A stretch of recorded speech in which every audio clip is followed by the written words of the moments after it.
Starting with this Samsung issue, I can't recall something of this scale happening. Not just the recall of 1 million devices in the US, but then problems with the recalled device and having to halt sales of it. Where does this rank as far as difficulties with a device that AT&T has dealt with, and how good has the communication from Samsung been to AT&T?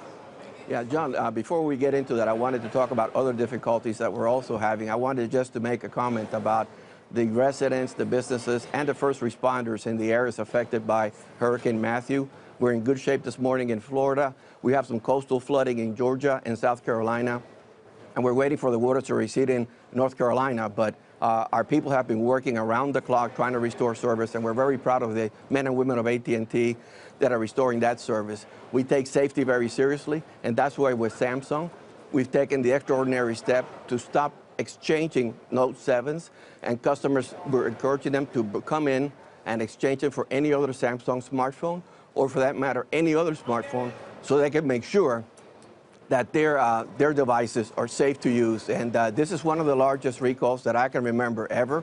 And we've taken the extraordinary step to stop exchanging them out of an abundance of caution until Samsung really does the retail work to understand if these replacement phones have an issue or not.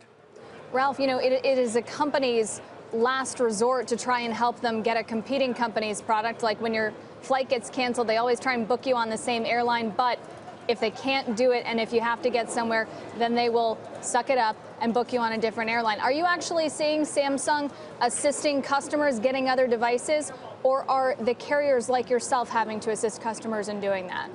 Well, we encourage Samsung customers to choose the Samsung device of their choice, and they're pretty loyal customers. Sometimes when you're used to a certain operating system and smartphone, Kayla, they go back to the same operating system. If that's what the customer wants to do, we'll be glad to help them out. If they feel they need to go to a different OS, we'll be glad to facilitate that as well. Ralph, I'm wondering on this cloud announcement that you had with Amazon, does this signal a shift in the way telcos like yourself are approaching the cloud? It seems like there was a time when you were looking at doing public cloud yourself. Certainly from an enterprise perspective, is the focus more on the network? Is it more on the applications on different areas now, and sort of ceding some of that mega cloud space to the Amazons, to the Microsofts of the world? John, our strategy on cloud is to facilitate a highly secure connection to the cloud provider of our customer's choice. Amazon is one of those. We actually have 16 cloud providers that we work with.